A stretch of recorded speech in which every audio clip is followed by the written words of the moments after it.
जी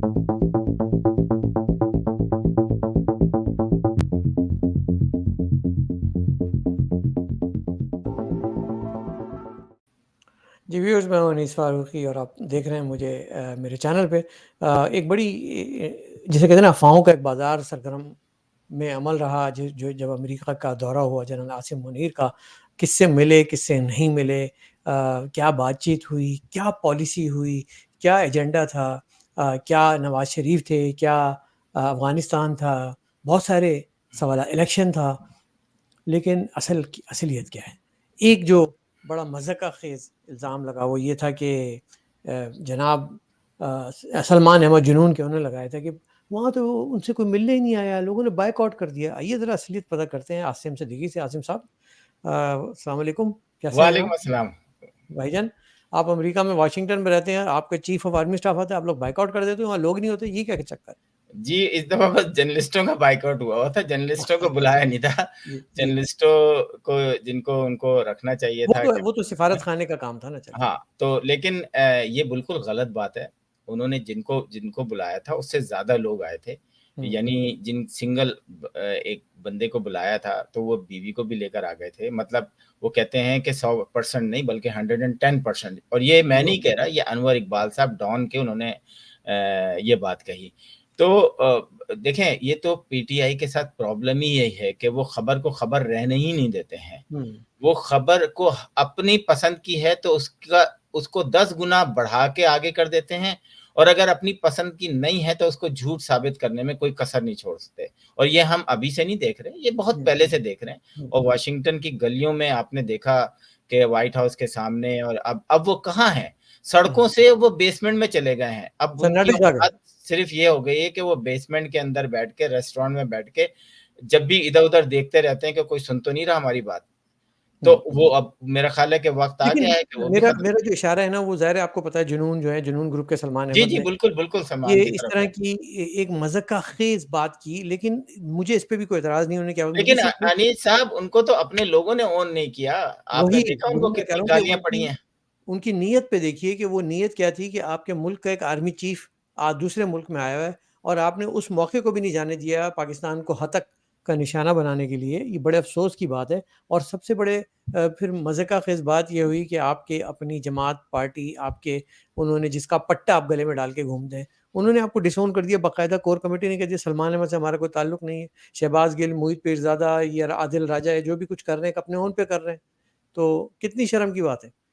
आप यही तो देखें ना कि शहबाज़ गिल, अब मसला है देखें पैसे का। यहाँ तो हराम और हलाल का तो बात ही अलग है। यहाँ पर सिंपल ये है अनीस साहब, आज आप फ़ेवर में पीटीआई की बात करने लगें, आप कुछ नहीं तो $100 महीने दिन के कमाई लेंगे ना। जी। 3 से $5,000 तो आपको कहीं पे भी नहीं गए ना, इतनी व्यूवरशिप आपको मिल जाएगी। तो अब जो व्यूवरशिप है बाकायदा व्हाट्सएप ग्रुप में फैलाया जाता है। ये शहबाज़ गिल ने जब आए थे और कितनी व्यूवरशिप आज कितनी है। इसी तरह जो पीरज़ादा साहब की है, मोहित पीरज़ादा साहब की, उनकी कितनी वो है। इसी तरह हुँ। आदिल राजा साहब थे, उन्होंने ये जो पैसा है ना, पाकिस्तान के अंदर जो जर्नलिस्ट आज भी पीटीआई के बारे में इस तरह बात कर रहे हैं, एक पैसा आ रहा है। आप इमरान खान, रियाज़ साहब करोड़ों रुपए बनाते थे, हुँ। और वो इतने पागल हो गए थे कि उनको पता ही नहीं चल रहा होता था कि वो कब पाकिस्तान फ़ौज की तज़लील कर मैं रहे हैं, आपको एक बात कब बताता हूँ। पाकिस्तान की तज़लील कर रहे हैं। मैं आपको एक बात जी। अब अब मैं आपको एक बात बताता हूँ, वो ये है कि ये पॉपुलैरिटी की जो रेस है, ये जो व्यूअरशिप का जो गेम है, ये इतना नशा आवर है, इतना एडिक्टिव है कि लोगों ने देखा जिनकी पॉपुलैरिटी गिर रही थी, जिनको 27 लोग नहीं सुनते थे। और मेरा इशारा डायरेक्ट एमक्यूएम के कायद अल्ताफ़ हुसैन की तरफ है कि अब उन्होंने भी यूट्यूब और इनका सहारा लेके ऐसे-ऐसे व्लॉगर्स और यूट्यूबर वजाद मसूद और न जाने किन-किन के पास वो जा रहे हैं कि कहीं से जो वो व्यूअरशिप का हिस्सा है, उसमें से हमें भी कुछ 2 पैसे मिल जाएँ या हमें भी कुछ लोग जानने सुनने लग जाएँ। अब वो भी इस नशे के आदी हो गए। ये चीज़ जो थी, मैं आपको बताना चाह रहा था कि ये ऐसा खतरनाक नशा है। आप ये देखें ना कि पीटीआई वाले अल्ताफ हुसैन की मसाले दे रहे हैं। सुभान सैल्यूट अल्लाह! है। मतलब सैल्यूट। सैल्यूट है उन लोगों को कि हाँ। जब मैं देखता हूँ कि स्पेसेस पे बैठे अल्ताफ हुसैन की मकबूलियत जो है वो पीटीआई वाले बढ़ा रहे हैं, तो मैंने कहा वाह! क्या बात है! इसे हम हुँ। क्या कहें? आगे क्या एक बोलें? एक और बात मैं मेरे ज़हन में भी आई थी। और मैं वो बिल्कुल क्लियर अल्फाज में बोलना चाह रहा हूँ कि इस वक्त अल्ताफ़ हुसैन ने जो करवट बदली है अपने इलेक्शन के सिलसिले में, कागजात नामजदगी, उम्मीदवारान और हम जीत जाएंगे और ये वो, आप मरकज़ी धारे में शामिल होने की बात कर रहे हो, सौ बिस्मिल्लाह, लेकिन आपने हाथ पकड़ा तो पीटीआई का पकड़ा जो ऑलरेडी एंटी रियासत और वो ज़ेर अताब आई हुई है और एंटी रियासत चल रही है, फ़ौज के मुग़ल्लज़ात बक रही है, 2 टीमें बैक वक़्त चला रही है, एक गुड कॉप बैड कॉप चला रही है और अल्ताफ़ भाई जो हैं वो अब इस वक़्त मुश्किल के वक़्त में उस जमात के साथ आ गए हैं, जिस जमात ने कभी इनका साथ नहीं दिया। मुझे तो ये हैरत हो रही है कि अल्ताफ़ हुसैन साहब अब पाकिस्तान के पहले तो थोड़े बहुत नज़र भी आते थे। अब जो ये हरकतें कर रहे हैं ना, हुँ, उसके बाद इस इलेक्शन में मुस्तफ़ा कमाल साहब का एक इंटरव्यू देख रहा था, मुझे बड़ा अच्छा लगा। जो हुँ, बातें उसने कहीं हुँ, कि आप कब तक पिछले पे रोते रहेंगे ना? एग्ज़ैक्टली, तो हाँ, उसने कहा कि हम अपने कारकुनान को ये समझा रहे हैं कि आगे बढ़ो ना। हुँ, आप पीछे की तरफ देखोगे तो कुछ नहीं मिलेगा तुम्हें। हुँ, तो हुँ, अब जिस तरह इलेक्शन के बारे में उन्होंने बताया कि जी पीटीआई वालों को खुद यकीन नहीं आ रहा था कि हमें 14 सीटें मिलेंगी। तो बिल्कुल, वो भी और कराची फिर से। उन्होंने एक और चीज़ बताई जो बड़ी अलार्मिंग है कि हुँ, आप जो कराची है, उसको जिस तरीके से जो इग्नोर किया जा रहा है, पाकिस्तान के अंदर एक इतने बड़े शहर को आपने कचरे का ढेर ही नहीं बनाया, बल्कि क्राइम का भी जो है वो बना दिया। वो दुनिया भर के क्राइम हो रहे हैं, बल्कि वहाँ पे ऐसी एनजीओज़ हैं, जो नशा करते हैं, उनको बाकायदा सुबह, दोपहर, शाम खाना फराहम कर रहे होते हैं। और हुँ, वो जो नशा करने वाली वीडियो मैंने देखी कि वो पहले दर्जन थे, फिर दर्जन से सैकड़ों हुए, सैकड़ों से हज़ारों हो गए जी, और वो आपके पुल के रॉडें काट-काट के लेके जा रहे हैं। वो आपके आई रिफ्लेक्टर कहते हैं ना, जो रोड के आगे लगा होता है। बिल्कुल। अ, वो बैठ-बैठ के तोड़ के और उसको जाके मार्केट में बेच रहे हैं। मतलब आपने इस पूरे शहर को जो है तबाह कर दिया है। लेकिन अगर अभी भी वक़्त है कि अगर, और उनका एक और भी है कि जो फेडरल गवर्नमेंट हुकू जो भी फंड दे, वो डायरेक्ट अवामी नुमाइंदों को दे, नॉट हुँ। पीपीपी के लोगों को दे, ताकि वो फंड रख के बैठ जाएँ और आगे नहीं, मेरी दें ना। मेरी मेरी उलझन कुछ और है। मेरी उलझन कुछ और है और मेरी उलझन वो है जो कि शहरी सिंध के लाखों करोड़ों लोगों की है। एक उम्मीद थी, लोग समझते थे कि हेलो आएगी, हेलो मेरी आवाज़ आ रही, वो नहीं आ रही। वो उसके चक्कर में लोग बैठे रहे कि एक वोट बैंक है, साइलेंट मेजॉरिटी है। यार वो साइलेंट मेजॉरिटी सर पकड़ के बैठ गई है, वो दीवारों से सर मार रही है कि हम किसकी बात में आ गए थे कि जो आज कभी पीटीआई की तरफ चला जाता है, एक तरफ एक अगले दिन टिकटॉक पे आते हैं हैट पहनकर और जनरल आसिम मुनीर, अल्लाह का वास्ता है आपको, आप हमारे चीफ हैं, आप हमें मौका दें, हम लड़ेंगे। दूसरे दिन आते हैं वो अंग्रेज़ के कुत्ते नहलाने वाले, वो फौजियों और ये और वो मुग़ल्लज़ात शुरू हो जाते हैं। तो कराची की अवाम तो मतलब घनचक्कर होके पागल हो गई है कि ये बंदा चाहता क्या है? हमारी समझ में नहीं आ रहा, कोई अल्लाह का वास्ता है इसका इलाज करा दो यार। बाइपोलर डिसऑर्डर कि आप कभी कुछ, और मेरा ख़्याल है अब ये बात आपको याद होगा, आपके साथ मैंने प्रोग्राम किया था और एक छोटी-सी चीज़ काफ़ी, तो मुझे किसी ने मेरे ही क्लिप काट के भेजा कि आप हुँ, ये क्या बकवास कर रहे हैं? तो मैंने कहा क्या? तो हुँ, आपने ये कहा है कि अगर इस दफ़ा बायकॉट का ऐलान हुआ तो आप समझ जाओ कि इस मुल्क का गद्दार कौन है और इस कौम का गद्दार कौन है। तो ये हकीकत है, मतलब हुँ, आप बायकॉट क्यों करें? हुँ। अगर मैं समझता हूँ कि अब कराची की अवाम को देखना चाहिए कि अपने, बल्कि कराची की अवाम, जब मैं कहता हूँ इसमें हरगिज़ उर्दू बोलने वाले नहीं, नहीं, भी शहरी शामिल कराची हैं, मैंने बल्कि सिर्फ़ शहरी सारी सिंध का लफ़्ज़ जमातों वाले, इस्तेमाल करता हूँ। हाँ। सारी ज़बान बोलने वाले हैं। अब ये आप बात अलग है कि मैं एमक्यूएम की मेजॉरिटी है, एमक्यूएम पाकिस्तान है जी, वहाँ पर, वो बड़ा लेकिन अच्छा आप ये निज़ाम है, देखें उनका कि बड़ा रब्त है, एक हाँ, ऑर्गनाइज़ेशन है, इसमें कोई बिल्कुल। डाउट नहीं। और एमक्यूएम में ये भी है कि वो ऐसा नहीं है कि जनाब वहाँ से सिर्फ़ जो है महाजिरों को ही खड़ा करेगी। मुझे नहीं लगता, मैं नहीं, समझता अभी हूँ आप पख्तून को देखिएगा सीट दी है ना, कि आपको मालूम तमाम है? मुखातिब, मतलब जितने भी डिफरेंट लैंग्वेज बोलने वाले हैं, सबको टिकट मिलेगी वहाँ अभी से। एमक्यूएम पाकिस्तान ने एक पश्तून को टिकट दिया है। ये अभी ताज़ा तरीन मैं आपको बता रहा हूँ और तो ये अपने हाँ, देना देना चाहिए। चाहिए। मैं हाँ, समझता हूँ कि जिस इलाके में जो लोग रहते हैं, उन्हीं लोगों का हक बनता है कि उन्हीं में से कोई अच्छा आदमी जो है, वो अपने इलाके की जो है रहनुमाई करे, उसको लुक आफ्टर करे। अच्छा अच्छा मैं आपको मज़े की बात बताऊँ। मज़े की बात ये है कि इन्होंने एक फ़ॉर्म जारी किया एमक्यूएम लंदन ने कि लोग जो हैं कागज़ात नामज़दगी जमा कराएँ और हम लंदन भेजें, उसको वेटिंग करने के बाद हम उनको टिकट देंगे और फिर वो एमक्यूएम लंदन के प्लेटफ़ॉर्म से टिकट लड़ेंगे। अब उन्होंने सोचा था कि हमारे पास तो तांता बन जाएगा, 100, 150, 2000, 1 लाख फॉर्म आ जाएँगे।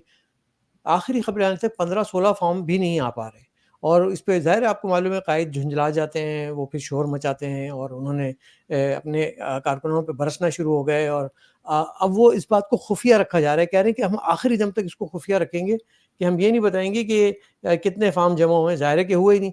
अब मेरी इत्तलात ये है कि कुछ ख़वातीन की नशिस्तों पे उन्होंने कोशिश की है कि शायद उस बहाने वो कर लें, तो अब देखते हैं क्या होता है, लेकिन इन तिलों में अब तेल बाकी नहीं रहा, और दूसरी बात ये है कि पहले तो आपको अपना नैरेटिव तय करना होगा कि आप हो क्या? आप किस तरफ हो? Which side of the fence you are? एक दिन आप कुछ बोलते हो, दूसरे दिन आप कुछ बोलते हो। एक दिन आप आईएसआई को गाली दे रहे हो, तो दूसरे दिन आप जो है वो चीफ ऑफ आर्मी स्टाफ से मदद माँग रहे हो। तो करना क्या चाहते हो यार? वो ड्रामा नहीं था, क्या आप कहना क्या चाहते हो कहना भाई? वो तो बता दो। नहीं, बिल्कुल आपने सही कहा। इस पे मेरा कमेंट यही होता है कि अब मैं पीटीआई वालों को देखता हूँ कि हमारे ब्रुकफील्ड प्लाज़ा में बड़े-बड़े पीटीआई के लोग पड़े थे। इवन एक कल एक स्पेस चल रही थी और उसमें डिप्टी सेक्रेटरी थे, कौन थे बैठे हुए, तो उस स्पेस का नाम था स्पेस से धुतकारे हुए लोगों की स्पेस, और अल्लाह! उससे वो खिताब कर रहे थे। वो कौन तो साहब थे? मेरा ख़्याल है वक़ार ख़ान साहब थे, जो कि 1 लाख से ज़्यादा उनके यार, फ़ॉलोअर्स हैं। आपके पास तो बड़े नामों की फ़हरिस्त भी होती है। ये जो बड़ा खुफ़िया रखा गया था कि जनरल आसिम मुनीर से कौन-कौन लोग मिले, तो कुछ नाम तो बताएँ? आप तो वाशिंगटन में रहे हैं, कुछ फ़ायदा तो मिले हमारे नाज़रीन को। मैं नाम आपको देख के बताता हूँ, मुझे खुद उसमें एक मेरा ख़्याल है डॉक्टर मुबश्शिर हैं यहाँ पर, वो कुछ मिले हैं। अपना के डॉक्टर्स भी गए थे ना वहाँ तो? जी, जी, अपना के डॉक्टर गए थे जिन्होंने मेरा ख़्याल है अपने और उस पे भी। अफ़वाह ये फैलाई गई थी कि अपना ने बायकॉट कर दिया, डॉक्टरों की तंज़ीम ने बायकॉट कर दिया जनरल आसिम मुनीर का। नहीं, इस नहीं, ये किस हद तक गिरावट का मुज़ाहरा किया है कि वो कि बस कोई ऐसा मौका मिल जाए कि इनकी तौहीन हो सके, तज़हीक हो सके, मज़ाक उड़ाया जा सके दुनिया भर में। नहीं, नहीं, मेरा नहीं ख़्याल, इसमें राव कमरान साहब भी गए हुए थे, जो पाक पैक के हैं, हुँ, और अरशद रेहान साहब थे, जो कि सॉरी अपना के प्रेज़िडेंट थे, हाँ। डॉक्टरों के जो प्रेज़िडेंट हैं वो वहाँ पे मौजूद थे। मुबश्शिर चौधरी साहब थे, अतीक समधानी साहब थे, आसिफ कदीर साहब थे, ताहिर भट्टी साहब थे, अली राशिद साहब थे, और भी बहुत सारे लोग हैं। अगर मैं गलत नहीं हूँ, बहुत सारे, लेकिन मुझे एक तशवीश जो इन नामों में हुई ना, कि वो नाम अभी तक नहीं आए हैं, और मैं नहीं चाह रहा कि मैं उनके नाम लूँ। हुँ, इसमें से बहुत सारे ऐसे लोग थे जो टॉप के पीटीआई के को फंडिंग किया करते थे। हुँ, और पीटीआई के लोग जो हैं, जो यहाँ पे लॉबिंग फर्म हैं, उनको भी फंडिंग करते थे। पीटीआई की हाई कमांड से उनकी बातें होती थीं, और वो एक नहीं है, कुछ हुँ, 6-7 लोग मुझे पता चला है कि वहाँ आए थे। लेकिन आपको पता है कि हमारी भी एक हम पाकिस्तान के अंदर तो बैठे नहीं हैं कि फट से नाम ले लिया। मैं मतलब मुझे 100% है कि उनकी तस्वीरें आज नहीं तो कल आ ही जाएँगी। लेकिन आप ये देखें कि ये जो पैसे वाले लोग हैं, ये कितने मफ़ाद परस्त लोग होते हैं हुँ, कि आप हर जमात को एन्जॉय करते हैं। हुँ। मतलब क्योंकि उनके पास पैसा है, तो आप हर, और जो नीचे बेचारा कारकुन होता है, वो सिर्फ़ रुसवा भी होता है, गालियाँ भी सुनता है, और फाइनली फिर जैसे अच्छा, पीटीआई के इसमें बहुत इसमें सारे जो लोगों ने एक अपनी एंगल जमात है, की। जो हमारी हुँ, इत्तलात हैं, जो एक एंगल है वो ये भी है कि वाशिंगटन में सिफ़ारत खाने ने पाकिस्तान की बेहतरी के लिए, क्योंकि पाकिस्तान को पैसे की ज़रूरत है, ऐसे मुख़य्यर हज़रात और ऐसे साहिब ख़ैर लोगों को दावत ज़रूर दी थी कि वो कतरा-कतरा करके दरिया बनता है, और वो कुछ ना कुछ इन्वेस्टमेंट प्रोजेक्ट्स हों, चाहे वो छोटे-छोटे हों, बिलियंस ऑफ डॉलर्स के तो नहीं हो सकते, तो छोटे-छोटे प्रोजेक्ट्स लेके आएँ। तो उन्होंने इस पे तरजीही बुनियाद पे ऐसे पाकिस्तानी अमेरिकन्स को मदऊ ज़रूर किया था, जो जिनकी और उनकी मुलाकात भी कराई जनरल आसिम मुनीर से। तो देखिए ये मेरे इसमें, ख़्याल में कोई बुरी बात नहीं थी। नहीं, नहीं, नहीं, इसमें कौंसल जनरल्स का बहुत बड़ा हाथ है। हुँ, इसमें शिकागो के जो कौंसल जनरल हैं, कैलिफ़ोर्निया के जो कौंसल जनरल हैं, उन्होंने बड़ा काम किया है इस पे। हुँ, हुँ। और इन्होंने बहुत सारे ऐसे, आपको पता है कैलिफ़ोर्निया जो है इस वक़्त जो है मेरा ख़्याल है पाकिस्तान की सबसे ज़्यादा, बिल्कुल, पाकिस्तान जो है वो एक्सपोर्ट करता है कैलिफ़ोर्निया में। बिल्कुल, क्योंकि वहाँ पे सॉफ्टवेयर और आईटी से रिलेटेड जो है वो एक्सपोर्ट होती है। तो बिल्कुल। उन लोगों ने बहुत सारे लोगों को जमा किया, और उन लोगों ने बिज़नेसमैन को बाकायदा एक जहाँ अच्छी बात हो ना, उसको कम से कम ब एक्नॉलेज करना चाहिए। लेकिन लेकिन मैं अब ये कहता हूँ कि जब आप 9 मिलियन डॉलर देते हैं और पाकिस्तान क्या दुनिया के तमाम अखबारों में तो आपकी तस्वीर छपती है कि आर्मी चीफ के साथ सिर्फ एक बंदे की तस्वीर जो है वो लीक होती है वहाँ से। तो मैं चाहता हूँ कि मुझे भी पाकिस्तानी स्टेट बैंक का वो 9 मिलियन का चेक दिखाएं जो उन्होंने दिया था, दिया है, तो ताकि लोगों को हो कि हाँ यार ये सिर्फ बातें ही नहीं है बल्कि यकीन भी है, क्योंकि हमारे यहाँ बहुत सारे इसी तरह के वादे होते हैं लेकिन बाद में जो है वो कहते हैं कि जी वो गलती हो गई। हमारे यहाँ बड़ी-बड़ी ऑर्गेनाइज़ेशन है, द सिटीज़न फाउंडेशन है, इसी तरह शौकत खानम है और बहुत सारी ऑर्गेनाइज़ेशन है जो कि मिलियंस ऑफ डॉलर जमा करती हैं, लेकिन हमें नज़र आता है उनका काम। हमें द सिटीज़न फाउंडेशन का काम हर जगह नज़र आता है। अच्छा नहीं, उसमें भी 2 तरह की चैरिटीज़ होती है ना, एक तो चैरिटीज़ होती हैं जो रजिस्टर्ड होती हैं, जिनका पैसा बाकायदा एक पेपर के, एक होती है कि चैरिटी बराए चैरिटी होती है और उसके बाद वो पैसा कहाँ जाता है हमें नहीं पता होता। दूसरी इनकी फंड रेज़िंग की जो एक और टेक्निक है वो कॉन्सर्ट करवाना जुनून टाइप के लोगों का, और वो जो पैसा जमा होता है, वो कहाँ जाता है वो भी किसी को नहीं पता चलता, वल्लाह आलम। नहीं, तो और भी ये इमरान खान के ज़माने में और जो पीटीआई के अंदर जो फंड रेज़िंग होती थी, उस पे आपने देखा माज़ी में मैंने बहुत सवालात उठाए कि जी ये आप क्रेडिट कार्ड से लेते हैं, क्रेडिट कार्ड का जो अकाउंट है वो कहाँ जमा होता है? तो पता चला एग्ज़ैक्टली। कि कोई हाँ, लंदन में जो 2 मकानात हैं उनके एड्रेसेस हैं, जब हमने मालूमात की। तो आप ये कैसे कर सकते हैं कि अगर आपने 7,000 लोग बनाए अपने कारकुन और $60 पर पर्सन आपने लिया उनसे, तो आखिर वो इतने हज़ारों डॉलर, लाखों डॉलर कहाँ गए?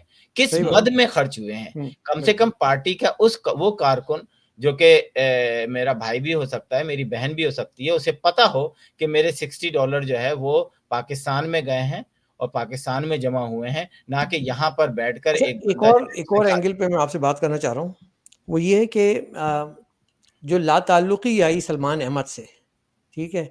और मेरी फरहान विर्क से बात हुई। फरहान ने मुझे बताया कि जब इमरान खान के साथ वो काम कर रहे थे, तो वो इन पैरेलल 2 टीमें लेके चलते थे सोशल मीडिया की, उसमें ट्रोलिंग भी होती थी, नॉन ट्रोलिंग भी होती थी।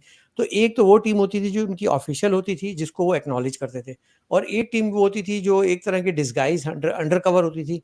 वो कहते थे तुम काम करो, खुला हाथ है, लेकिन ये है कि तुम्हें हम एक्नॉलेज नहीं करेंगे। फरहान विर्क उस टीम का हिस्सा थे जो कि बड़े पैमाने पे दुनिया में ट्रोलिंग की जाती थी। क्या अब जिस तरह से लाताल्लुक़ी हुई है, तो क्या मैं ये समझूँ कि सलमान अहमद, शहबाज़ गिल, मोहित पीरज़ादा, आदिल राजा, रज़ा मेहदी, ये लोग अब पीटीआई का हिस्सा नहीं रहे और ये काम नहीं करेंगे, या साबिर शाकिर, और या फिर ये कि इसमें नेक नियति है, या फिर ये भी एक डिसगाइज़ है? देखिए, यहाँ पर ना कुछ लोग अब ये चाहते हैं कि पीटीआई हमें बाकायदा ऑफ़िशियली इग्नोर करे, दुनिया को बताए, हुकूमत को बताए कि हमारा पीटीआई से अब कोई ताल्लुक नहीं है, ताकि हुँ, वो अपनी राह हमवार करें और किसी और जमात के साथ ताल्लुकात कायम रखें। तो अच्छा। ये मैंने देखा यहाँ पर कि एक साहब थे, उन्होंने कहा कि यार मेरा कोई पीटीआई से ताल्लुक नहीं है। तो हुँ, उन्होंने कहा कि यार तो आप टीवी पे आके क्यों नहीं बोल देते हो कि मैं ज़िम्मेदार ओवरसीज़ का ये हूँ और मेरा कोई पीटीआई से कोई ताल्लुक नहीं है। कहते नहीं वो मैं वक़्त पे वो करूँगा, अभी मेरी बातें चल रही हैं। तो अच्छा, उसमें बातें चलने का क्या उसमें कुछ मतलब लोगों है? की ना, उसमें आसिम कुछ लोगों की निजी मजबूरियाँ भी होती हैं कि यार मेरे बच्चे को नौकरी मिल गई है सरकारी अमेरिका में, अब मैं पीटीआई से ज़रा थोड़ा-सा दूर होता जा रहा हूँ, और मुझे मेरी वाइफ़ को शॉपिंग करने पाकिस्तान जाना था, वो क्या वो चली जाए? आपको तो इस तरह के सवालात भी आते होंगे। मैं आपको बताऊँ कि यहाँ पर एक मोहतरमा हैं सियाटल में। तो उनके बच्चे अब जो हैं वो किसी एग्ज़ाम में बैठ रहे थे, तो उन्होंने अपनी वो सारी चीज़ें बंद कर दी। तो ओह! अब ये 2 ख़वातीन की व्हाट्सएप वो है और मुझे वो मिल गई। ह एक्चुअली क्योंकि जब आप न्यूज़ में रहते हैं ना, तो जो लोग ये सुन रहे होते हैं, तो वो कहते हैं कि यार आसिम की बातें सही थीं। वो ये कहता था इनके लिए कि ये हमें तो कह के बगैर तो तुम लोग निकलते नहीं हो, अपने घर से निकलो, और जब तुम्हारे बच्चों की बारी आई, तो तुमने अपना फ़ेसबुक बंद कर दिया, अपना ट्विटर अकाउंट बंद कर दिया और फिर आप कह रही हो कि नहीं मेरी बेटी जो है या मेरा बेटा जो है, मेरी फैमिली जो है वो उसकी जॉब के लिए कहीं को प्रॉब्लम ना हो जाए, तो मैंने ये सब जो है बंद कर दिया है। और उन्होंने उस पे ट्विटर अकाउंट पे फेक अकाउंट बनाया है और उसको वो रन कर रही है मोहतरमा, और वो हाँ। बड़े फखर से बता भी रही हैं कि मैंने ये किया है। तो इसका मतलब है कि जब आपके घर की बारी आई तो आप पीछे हट गई और आपने हजारों नहीं लाखों पाकिस्तानियों की जिंदगी मुसीबत में डाल दी। देखें, औरतें जब बातें करती हैं ना तो 10 मर्द जरूर सुनते हैं। कहीं जो मर्द जिनकी अपनी बहनें, अपनी माँ उनसे बात करना पसंद नहीं करती, वो आके स्पेसेस पर अब थोड़ा सा खुश हो लेते हैं कि कोई तीसरी औरत उनसे बात कर रही होती है। और आपने ये देखा होगा कि वो किस तरीके से 8-8 घंटे, 12-12 घंटे बैठे होते हैं। मैं और आप क्यों नहीं बैठ जाते इतने घंटे? सही बात है। तो मेरा ख्याल है कि इन्होंने एक पूरा पूरा सिस्टम को ना हिला के रख दिया है। पाकिस्तान की पॉलिटिक्स का एक पूरा मेरा समझता हूँ कि 5-7 साल के अंदर जो है ना, इन्होंने वो जो होता था ना एक कि जनाब एक पसंद नापसंद होती थी, आपके साथ भी होती थी, कोई पीपल्स पार्टी को पसंद कर रहा हो। कराची के अंदर आपने देखा होगा कि बाप जो है वो पीपल्स पार्टी में है और बेटा जो है वो एमक्यूएम में है या जमात इस्लामी में है। तो ये सारी चीजें जो हैं हमने अपनी आंखों से देखी, लेकिन अब जो है अगर आप पीटीआई के खिलाफ हैं तो फिर आपकी ऐसी की तैसी हो जाएगी। और औरतें जिस तरीके से आके गिरबान फाड़ के और कह रही हैं मैंने ये किया, आपने खुद औरतों की जबान देखी है यहाँ पर किस तरीके से। और जिस तरीके से अभी मेरा ख्याल है फराज जो हैं, जो कि नया दौर के, उन्होंने एक ट्वीट की है कि वो जो यास्मीन क्या नाम है उनका, जो डॉक्टर यास्मीन है, उन्होंने एक सेलफोन दिया, कहा मेरी तस्वीर उतारो, और वो जमीन पे लेट गई और उसके बाद वो तस्वीर उतारी और उसके बाद किसी और ने उनको किया हुआ है कि जमीन पे धक्का देके इन मोहतरमा को गिरा दिया गया है। मतलब यार कौन हो आप लोग, कैसे कर लुकमान लेते हो? डार की वालदा वाला हिसाब जो बिल्कुल बिल्कुल, मुझे बड़ा लोगों ने वो किया कि यार आप, मैंने कहा भाई ये सब ड्रामेबाजी है। इस वक्त पुलिस जो है कोई ऐसी हरकत नहीं करेगी जिसपे उसको पता हो कि हमारा जो है वो नौकरी भी जाएगी और जेल भी होगी अगर आप कुछ भी करेंगे इस तरह का हरकत है। बिल्कुल वो अपने मर्दों के साथ फिर भी कर सकती है, मैं उसको नहीं कहता, वो तो हमने अपनी आंखों से देखा है, लेकिन औरतों के साथ, बच्चों के साथ बहुत मुश्किल है। ये जो मतलब प्यार मोहब्बत चल रहा है अल्ताफ हुसैन और इमरान खान, और पीटीआई की औरतों को रिहा करो, उनके बच्चों को रहा करो, आपने जनरल कोई आसिम बलोचों को मुनीर मिसिंग तुम्हें अल्लाह पर्सन दा को रिहा वास्ता करो है। सुना है? अभी आपने कोई मिसिंग पर्सन के बारे में अल्ताफ हुसैन से कोई सुना है अभी हाल में? उनके अपने मिसिंग पड़े में भी उन्होंने उनकी बात नहीं की, उनके असीर जेलों में पड़े उन्होंने उसकी बात नहीं की, उनके शहीद हो चुके हैं उनको उनको ख्याल नहीं है। आप वो देखें चंदा ना जमा इस करते हैं वक्त तो अपने लिए जमा करते हैं। पाकिस्तान के अंदर कितने बड़े बड़े जुलूस निकल रहे हैं लोग, तो उस पे हमें चाहिए कि भाई पहले आप उस पे तो बात कर लो, यार मैं फिर आपको एक आप। बात बताऊँ, बड़ी अफ़सोसनाक अलमिया है। अलमिया ये है कि इस वक्त एक खुद पसंद, देखो ना, अल्ताफ़ हुसैन और ये इमरान खान दोनों खुद पसंद शख्सियात थे। ये इनको अभी इस वक्त बिल्कुल फ़िक्र नहीं है कि हम किस तरह से अपनी करोड़ों अवाम जो हमारा वोट बैंक है उसकी बात करें। ये अपनी राब्ता कमेटियों को बिठा के सिर्फ इस बात पे ज़ोर देते हैं कि आज तुमने उस जर्नलिस्ट को जवाब देना है, आज तुमने उस जर्नलिस्ट को गालियाँ देनी है, आज तुमने कहना है कि उसके पास प्लेन है, आज तुमने कहना है उसके पास मर्सिडीज़ है, और बाकायदा उसको टारगेट करके 2 लोग बिठाए जाते हैं, 1-1 घंटे का प्रोग्राम किया जाता है। वो ये नहीं कर सकते कि आप कोई ढंग की बात कर लें, वो ये नहीं कह सकते कि आप रियासत से कुछ ऐसा मैसेज दें कि लगे कि यार अब हम चलो हो गई गलती, अब हम वापस आना चाह रहे हैं। एक दिन एक ज़बान पे 5 मिनट नहीं ठहर सकते तो पूरी वो जो कराची की अवाम ना, आप यकीन करो आसिम, अब इन पे कोई बिलीव नहीं करता है। अब इनकी वो कहते हैं ना महदूद होकर, ये वायरस होता है, बेसिकली एक सिंड्रोम होता है, और ये सिंड्रोम धीरे-धीरे करके ख़त्म हो जाता है। तो एमक्यूएम का तो ख़त्म हो चुका है। अब जब कायदे तहरीक खिताब कर रहे थे उस दिन मैंने देखा 27 लोग यूट्यूब पे उनको देख रहे थे। 27 लोग, करोड़ों, एक वक़्त का जो था ना, खुदा जो था वो जब वो बोलता था कि कौन खुदा के लहजे में बोल रहा है, और आज उसको 27 लोग, तो यही वक़्त अब पीटीआई पे भी आने वाला है। यही दौर नहीं, आने आ वाला है। गया है, आ गया है। हाँ। मैंने अभी जो आपका 4.4 मिलियन जो रिकॉर्ड किया जा रहा है, तो मैंने देखा कि भाई ठीक है 4.4 मिलियन, अच्छा भाई। तो मैंने फिर थोड़ा-सा उस पे अपना इन्वेस्टिगेशन की, तो मैं कुछ वेबसाइट हैं उनके ऊपर गया तो $10 में 50,000 व्यूवरशिप मिल रही थी मुझे फ़ेसबुक पे। तो मैंने कहा वाह यार ये तो ज़बरदस्त है। मतलब आप $10 खर्च करें, लिखा हुआ आ जाएगा 50,000 व्यू, आप लाइव करें, वो ऊपर लिखा हुआ होगा 50,000 है, वो कोई देख रहा है कि नहीं देख रहा है उससे छोड़ें आप। हाँ। तो ये सारी चीजें तो सबको पता है, और आपको पता है पीटीआई इस मामले में बहुत तेज है। अब आप सोचें कि जो $750 में एक ट्रक किराए पे 2 घंटे लेके क्या मुश्किल होनी चाहिए? आसिम मुनीर की शक्ल लगा के उसके ऊपर और इमरान खान के फ़ेवर में पूरे वॉशिंगटन में घुमा रहे हैं और ऐसे 10 ट्रक हैं अगर उनके पास, तो $7,000 अगर वो ट्रक पे खर्च कर सकते हैं, हुँ। तो सोचें अगर $7,000 वो सिर्फ़ व्यूवरशिप लेने पे कर दें, तो यस 4.4 मिलियन ने बिल्कुल देखा है। और मैं हाँ, लेकिन समझता हूँ बात वही है करना ना। चाहिए ये ताकि ये इसी उसमें रहें। वो जो फ़ेसबुक पे वो ट्विटर पे था ना कि हम जीत गए हैं, हमने दुनिया में ये कर दिया है और नारे तकबीर, अल्लाहू अकबर और मैं बोल रहा था यार ये कौन-सी दुनिया में रहते हैं? मतलब हुँ। एक लेकिन आप ये ऐसी देखें, क्या हाँ, इससे इमरान खान बाहर आ गए? क्या इससे आपकी कोई डील हो गई? क्या आपने कोई पॉज़िटिव मैसेज दे दिया? मतलब हर शख़्स एक ही बात कर रहा था कि एस्टेब्लिशमेंट के खिलाफ। अच्छा, फिर एक बयान ये भी चल रहा है ऑफ़िशियली कोई बात नहीं करनी है। ऑफ़िशियली कोई बात नहीं करनी है। आपको याद है मैं एक स्पेस में गया था और मैंने जब ये बात की तो चारों तरफ से ज़िंदाबाद के नारे लगना शुरू हो गए थे, मेरे सामने बैठे-बिठाए। आप आए थे तो आपने ज़िंदाबाद के और हम कह रहे हैं हमारा कोई ताल्लुक नहीं है। लेकिन इतना झूठ तो नहीं बोलो, ये जो या तो आप बोल दो कि ये लोग अब जो है ना इनसे हमारा कोई ताल्लुक नहीं है, ना शहबाज़ गिल से, ना मोहित पीरज़ादा, ना साबिर शाकिर, ना आदिल राजा, ये तो बोल दो। बोलते नहीं हैं। तो बस कोर कम्युनिटी कहती है इस तरह के बयानात ना दिए जाएँ।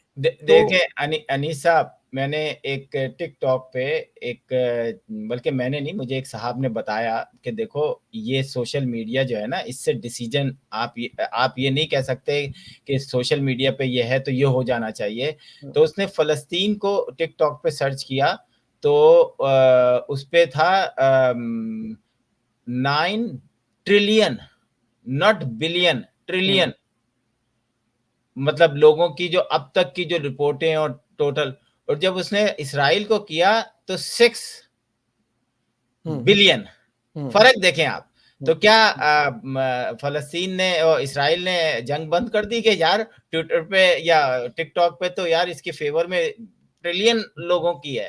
ये तो ये सिर्फ़ एक दिखावा है। सोशल मीडिया ही है। एक एस्पेक्ट झूठ है, सिंपल एक फ़ेक है हाँ। और इसकी बुनियाद पे आप बैठ के पीछे नीला पर्दा लगाकर और ज़ोर-ज़ोर से तकरीर फरमा के आज अब देखें ना अल्ताफ़ भाई वजात मसूद को इंटरव्यू दे रहे हैं, उन पे ये वक़्त आ गया है। उन पे ये वक़्त आ गया है कि वो जो उनको छोटा-सा टिकटॉकर मिल जाता है, वो उसके पास जाके बैठ जाते हैं और कहते हैं, "हाँ, मेरा इंटरव्यू लो।" अच्छा और इ इस वक़्त इमरान खान पे भी ये वक़्त आने वाला है, पीटीआई पे भी ये वक़्त आने वाला है, लेकिन जो ग्राउंड पे अपनी जड़ें मज़बूत रखेगा और एक नैरेटिव रखेगा नवाज़ शरीफ की तरह। नवाज़ शरीफ की पार्टी को भी तो माइनस किया गया था ना, उन पे भी तो बुरा वक़्त आया था ना, पीपल्स पार्टी पे भी बुरा वक़्त आया था। यार वही आप वाली बात कि इन लोगों ने बुरा वक़्त देखा कहाँ है? इन्होंने एमआरडी की तहरीक देखी कहाँ है? इन्होंने वो जो सूलियों पे लटके हुए बलोच सिंधी बलोच नौजवान पी पी भुट्टो के नज़रिए के पीछे वो देखे कहाँ हैं? कोड़े खाते हुए कहाँ देखे हैं लोगों को? इन्होंने नवाज़ शरीफ के कमांडर्स को मुशर्रफ के हाथों तशद्दुद होते हुए कहाँ देखा है? इन पे तो हल्का-सा पोली-पोली अरे ढोलकी बजी है इन्होंने उनकी बेचारे। इनको जब मैं बताता हूँ कि कराची की 20 गलियां रेंजर्स घेर के और कुत्तों की तरह मर्द निकाल के ट्रकों में फेंक के ले जाती थी और हुँ, फिर दूसरे तीसरे दिन लाके फेंक देती थी, छोड़ देती थी। आपने तो वो दिन देखा ही नहीं, आपके पास 2% भी नहीं हुआ आपका, कुछ भी 2% नहीं भी हुआ। नहीं हुआ आपका, हुँ, आपके हुँ। पास। हर तो आए दिन झाड़ियों में से मस्त लाशें निकलती थी सर। ये तो आपने कहा ना वापस नहीं आते थे, वो मस्त लाशें निकलती थी। 1992 से लेकर 2016 से लेकर आज जो लोग लापता हैं, उनका कुछ पता नहीं है। और वो जिस पार्टी, जिस नज़रिए, जिस कायद के पीछे उन्होंने अपनी जानें गँवाई, वो बेटे गए, वो उस कायद को फ़िक्र है तो इस बात की कि मुझ पे अगर कोई हर्फ़ उठाता है, तो मेरी राब्ता कमेटी ने इसको जवाब दिया कि नहीं दिया। वो वो उसको पहले अपनी भी था, फ़िक्र है। आपको याद है कि पूरी मेहनत करके इन्होंने एक सीट जीती थी, खुशबख्श शुजात की सीट थी, पता नहीं किसकी सीट थी और सब खुशियाँ मना रहे थे कि ये मतलब ये सीट बड़ी मुश्किल थी, डिफेंस की कोई सीट थी। हुँ, हुँ। तो उसके बाद इन्होंने क्या किया रात को रेंजर्स की माँ-बहन कर दी, डीजी रेंजर्स की। बस यही होता है। तो उसके बाद जो सारी खुशियाँ थी दूसरे दिन खत्म हो गई। तो वो यही यही कहते थे कि यार ये इनको इनको क्या तकलीफ़ है? ये खुशियाँ भी बर्दाश्त नहीं कर सकते हमारी यार। नहीं, असल में इनका एजेंडा और नीयत वही है कि मंज़िल, अब मंज़िल तो आपको सबको पता है ना कि क्या है, उनकी मंज़िल यही है कि बस हम अलहदा हों, अलग रियासत हो, हमारा सब कुछ हो और अंदर से वो बात निकल आती है, तो वो बार-बार वो एस्टेब्लिशमेंट, करप्ट जर्नैल और ये और कुत्ते धन नहलाने वाले वो बातें शुरू हो जाते हैं। नहीं अनीस साहब, मत आप सीरियस मत लिया करें। अब तो मेरा ख़्याल है कि नहीं, मैं तो सीरियस नहीं लेता। अब मैं तो बिल्कुल अब आप नहीं लेता। सीरियस मत लिया करें, क्योंकि बस वो मुझे जो किसी असर ने रहा कहा है। कि यार आप इनके खिलाफ ज़्यादा ना बात किया करें, वरना हमें एक एंटरटेनमेंट मिली हुई है, वो भी खत्म हो जाएगी। तो लेकिन मैं ये समझता हूँ कि ये ज़्यादती है। या तो आप तर्क कर दें सियासत, ठंडे होके बैठ जाएँ, लोगों को काम करने दें यार। अच्छा, इनको परवाह ये नहीं होती कि मेरे लापता वापस आ जाएँ, मेरे असीर वापस। इनको परवाह ये होती है कि टाइम्स मैगज़ीन में सरवरक पे मेरे पेज आने पे कितने कितने लाख पाउंड लगेंगे, वो उधर से असीरों के फंड से निकालो, ज़कात के फंड से निकालो। 25 लाख पाउंड दे दिए इन्होंने और राइट मैन का टाइटल हासिल कर लिया, जिसको आज वो दिखाते फिरते हैं। सर, अभी आपने टाइम मैगज़ीन का, वॉशिंगटन पोस्ट, सीएनबीसी, एनबीसी और पता नहीं कौन सा स्टार और ये सारे जब इमरान खान के इंटरव्यू आने शुरू हुए ना, तो मैंने अपने प्रोग्राम में कहा कि ये जो लॉबिंग फर्म है, उस बंदे से मैं खुद मिला हुआ था। हुँ, उस हुँ। जो ये इंटरव्यू ऑर्गेनाइज़ कराता था। पेड होते हैं सर। वाशिंगटन में मेरी एक जगह मुलाकात हुई, क्योंकि मेरा एक अपना पैकेज भी है कि मैं यूएसए का इंटरनेशनल प्लेयर हूँ, तो उस हिसाब से लोग मुझे टाइम भी दे देते हैं। अगर पाकिस्तानी जर्नलिस्ट कहूँ तो शायद इतना टाइम भी ना मिले मुझे। हुँ, तो उसने जब वो सारी चीज़ें बताई, और आपको पता है कि एक-एक इंटरव्यू बाकायदा कराया गया था, और यहाँ से जो लोग पाकिस्तान जाते थे, उनके टिकट के पैसे, उनके होटल के पैसे बाकायदा वही लोग देते थे। ये जी, खुद जी। से नहीं देते थे। तो हुँ, इमरान खान ये समझ रहे थे कि शायद ये टीवी चैनल वाले खुद आते हैं और मेरा इंटरव्यू लेते हैं। हुँ, और हाँ, ऐसे आपको ही। पता है कि वो इंटरव्यू वो ऐसा नहीं है, वो पाकिस्तानी टीवी चैनल नहीं है कि आपकी मर्ज़ी के सवालात पूछेंगे। वो हुँ, तो इनके शहबाज गिल साहब का एक वो था कि इनको आप आधे घंटे से ज़्यादा इंटरव्यू मत दीजिएगा, या मतलब 20 से 30, मैक्सिमम हुँ, 30। तो हुँ, इन्होंने तकरीबन घंटे का इंटरव्यू दे दिया, लेकिन चला 13 मिनट का सिर्फ़। ऐसे और ही होता है। वही बातें जो कंट्रोवर्शियल पूरी दुनिया में उस जो टीवी चैनल का था, वो वायरल हुआ, क्योंकि इन्होंने एब्सोल्युटली नॉट और पता नहीं क्या-क्या जो चीज़ें कही थी। तो ये सब कुछ मतलब पेड। कोई ऐसा काम नहीं किया था इन्होंने कि टीवी चैनल वाले इनके पास अंधों की तरह पहुँच गए बिल्कुल, थे, इस जनाब इसमें मुझे आप पैसा लगता है बाबू, पैसा जी, लगता है, और पैसा पैसा लगता है। कहाँ से आएगा? पैसा कहाँ हमारे से? एक ट्रोलों का पैसा तो हमारे आ नहीं रहा। एक एम्बेसडर साहब थे, वो $10,000 में वाशिंगटन पोस्ट में जो है वो आर्टिकल लिखते थे, जी, जी, पैसे देके। और जी। लिखा फिर हर एक को वो भेज रहे होते थे कि देखें जी, मेरा आर्टिकल आया है वाशिंगटन हुँ, पोस्ट में। हुँ। ख़ैर, ये तो है, ये लोग सुधरेंगे नहीं भाईजान। तो बहुत-बहुत शुक्रिया आसिम। Thank you. आप इस पे बात करेंगे इंशाअल्लाह। और नाज़रीन, बात हो रही है एमक्यूएम के कायद अल्ताफ़ हुसैन की। बात हो रही है कि टाइम्स मैगज़ीन पे वो द राइट मैन वाला जो सरवरक खरीदा गया था, कितने हज़ार पाउंड में था? इसका जवाब देंगे आप। बताइएगा ज़रा कि वो पैसा कहाँ से आया था? और वो क्या असीरों के फंड से नहीं निकाला गया था, जिसमें वो छोटी-छोटी थैलियाँ बाँट के लोगों को भेज के दिखाई, तस्वीरें खिंचवाई थी आपने लांडी करंजी में, लेकिन उनका पैसा आपने आर्टिकल्स लिखवाने में, वॉशिंगटन पोस्ट में पेजेस खरीदने में, ये सब किया था। तो और आज भी वही हो रहा है। आज आप बिठा के ब्रीफिंग करवा रहे हैं, आज आप बिठा के लोगों के साथ कॉन्फ्रेंस करवा रहे हैं कि उस जर्नलिस्ट को हैंडल करो, उस जर्नलिस्ट को अटैक करो, उसकी पोल खोलो, उसके कैरिकेचर बनाओ। तो फिर इसका मतलब है कराची की आवाम तो सही बजा है ना कि उन्होंने आपसे लाताल्लुकी इख्तियार कर ली है। वो तो बिल्कुल ठीक है ना कि फिर वो अब आपके साथ कोई नहीं खड़ा हुआ।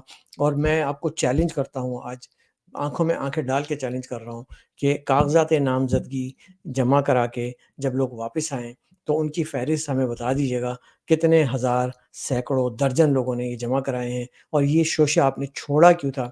इसके पीछे क्या आपका एक और बदनीयती शामिल थी? और ये जो इमरान खान की मोहब्बत और पीटीआई की मोहब्बत आपके दिल में जागी है, ये भी ज़रा कराची में अपने चाहने वालों को ज़रूर समझाइए कम से कम। ताकि मेरी समझ में चूँकि नहीं आ रही है, तो मैं आपसे चाहता हूँ कि आप वो समझाएँ बात कि यार ये मैं अचानक से पीटीआई का दर्द मुझे क्यों उठा है? जो वो ऑलरेडी एक मुसीबत में है, आप उनके साथ क्यों खड़े हुए हैं? और दूसरी बात ये कि जो आपके अहम कमांडर्स हैं इस वक़्त 4-5 उनको ज़रा थोड़ी-सी लगाम दें, क्योंकि वो दोनों विकेट के दोनों तरफ खेल रहे हैं इस वक़्त। ये बात आपको नहीं मालूम, फरहान वरक ने अपने प्रोग्राम में, मेरे प्रोग्राम में बल्कि बताया था कि 3 नाम भी ले लिए थे, क्योंकि वो नाम उन्होंने लिए थे तो मैं ले देता हूँ। उसमें से शायद एक नाम अमेरिका से था, रेहान इबादत का, दूसरा नाम लंदन से था हफ़ीज़ ख़ान का, और तीसरा कनाडा से नदीम एहसान का। बकौल रेहान इबादत के उनके पास ये इत्तला आई है कि वो दोनों विकेटों के दोनों जानिब खेलने की कोशिश कर रहे हैं। और मुझसे जो राब्ते में हैं, जो आपकी हर कॉन्फ्रेंस की रिपोर्टिंग मुझ तक पहुँचाते हैं और दीगर सहाफ़ियों तक पहुँचाते हैं और पाकिस्तान पहुँचाते हैं, वो आपकी राब्ता कमेटी के एक बहुत सीनियर कमांडर हैं।